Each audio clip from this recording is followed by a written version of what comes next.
guys, ikut aku makan malam di Medan ya. Lapar banget nih perut. Kita mau makan mie ya? Ya, boleh deh. Mie apa tuh? Oh, apa sih gue? Gercep banget.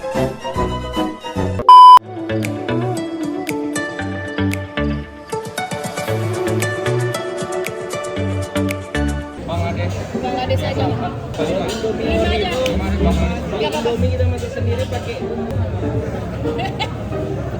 Ini menunya ya guys, dan akhirnya aku pesan mie Bangladesh. Jadi ini tuh mie instan tapi bumbunya diolah sendiri, dan jujur li ini tempatnya rame guys. Rasanya enak juga sih ini.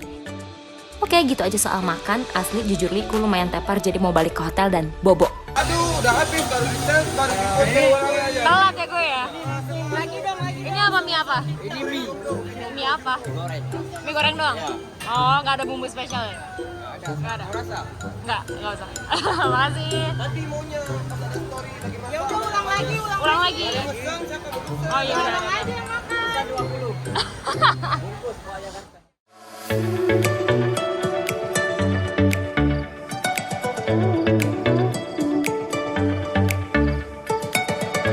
Tip Top Resto nih guys. Restonya udah buka dari zaman Belanda tahun 1934. Kalau kamu masuk ke Tip Top Resto, kamu bakal lihat figura-figura yang menceritakan Tip Top di zaman dahulu. Bentuknya seperti apa, suasananya seperti apa. Terus fun fact, barang-barang di sini tuh masih lawas, kursi meja masih dari zaman dulu gitu. Nah, di pojokan ada alat musik kan tuh. Nah, alat musik itu juga udah dari zaman dulu dipakainya dan sekarang masih dipakai untuk live music. Lihat menunya yuk.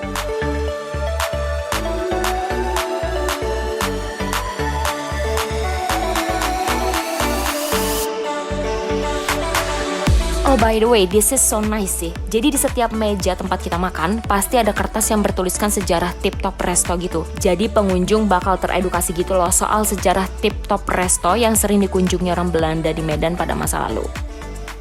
Wih, pesanan sudah datang. Aku pesan kopi Robusta dari Sidi Kalang yang digilai orang-orang Belanda zaman dulu. Ciri khas dari kopi ini adalah adanya aroma teh gitu guys. Bakery di sini juga terkenal dengan resep-resep yang dipertahankan sejak zaman dulu. Harga kuenya affordable dan rasanya maknyus. Tahu nggak? Jadi dulu tempat ini pernah dipakai juga untuk perayaan pesta pernikahan. Nah, kalau kamu mau ngadain intimate wedding di sini bisa juga. Jadi nanti tinggal kontak aja Tip Top Restonya. Yowes yuk ke tempat selanjutnya. Dan tentunya nggak lupa ya buat bungkus makanannya, kue-kuenya buat bekal di jalan. Istana Maimun, it's kinda romantis oi. Tahu nggak? Istana Maimun itu dibangun atas perintah Sultan Delhi, Sultan Mamun al-Rashid. Nah, nama Maimun itu diambil dari nama permaisuri Sultan yang namanya Siti Maimunah. Nah, istana ini jadi bukti cinta Sultan ke permaisurinya. Oh my god.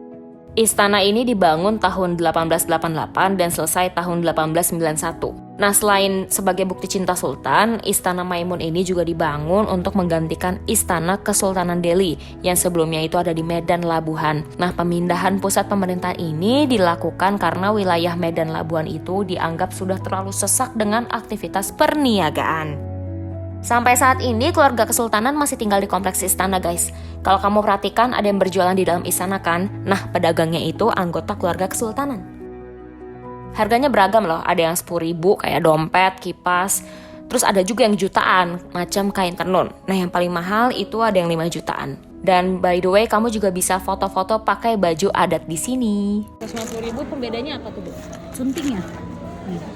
Oh, hiasannya lebih kompleks ya? Oh iya. Ini 150.000, sisanya 90.000. Ini 150.000. Ada lagi yang beragam. Ini 200.000. Ini yang 400.000 selayar.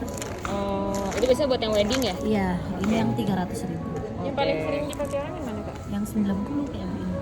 Oke, setelah mengenal Istana Maimun, kamu juga bisa main-main nongkrong di depan istananya karena halamannya tuh luas banget. Jadi ada yang buka tikar, terus ada yang sewa mainan juga, terus ada yang makan juga di sini. Biasanya di sini bisa ngapain aja sih, Kak? Banyak ya, bisa main-main, bisa foto-foto, bisa lihat sejarah juga banyak. Oh, oke. Biasanya sampai malam nggak nih di sini? Ya. Biasanya sampai malam ya. Boleh dong direkomendasiin ke teman-teman yang mungkin belum pernah ke sini, kayak baiknya ke sini jam berapa, terus ngapain aja enaknya gitu? Enaknya kesini jam-jam 4 sore sampai habis maghrib gitu. Soalnya di sini juga banyak permainan kayak skuter-skuter gitu. Oke. Terima kasih ya kakak-kakak. Ya mari. Habis hektik jalan seharian, yuk tenangkan diri dengan berkunjung dan mungkin kalau kamu mau ibadah ya ke Masjid Raya Al Masyun. Ini lokasinya nggak jauh dari Istana Maimun, jalan kaki juga bisa. Ku saranin datang ke sini pas malam hari aja guys, soalnya pas malam itu ada lampu-lampu kuning yang menyala gitu kan, jadi masjidnya tuh jadi makin megah gitu. Awalnya masjid ini menyatu dengan kompleks istana, namun sekarang kedua bangunannya tuh kayak terpisahkan gitu sama jalanan, ya walaupun jaraknya deketan. Bangunannya tuh unik, masjid ini menggunakan perpaduan gaya arsitektur Timur Tengah, India dan Spanyol. Pembangunan masjid ini menghabiskan biaya 1 juta gulden, sedangkan arsiteknya itu berasal dari Belanda. Kenapa sih nggak pakai arsitek pribumi aja? Karena saat itu belum ada arsitek pribumi guys, jadi akhirnya pakai arsitek dari Belanda. Nah pas Ramadan, Masjid Raya Al Masyun ini terkenal dengan tradisi menyajikan bubur sop anyang untuk berbuka puasa. Ada yang pernah nyobain nggak? Oh ya, bagi kamu yang tidak menggunakan hijab, wajib menutup aurat ya untuk masuk ke area masjid ini.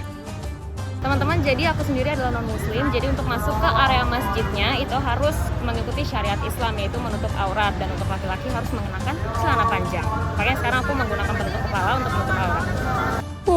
Cantik banget ya masjidnya. Itu dia guys, 3 tempat yang wajib kamu kunjungi kalau lagi di Medan. See you on the next vlog. Bye-bye.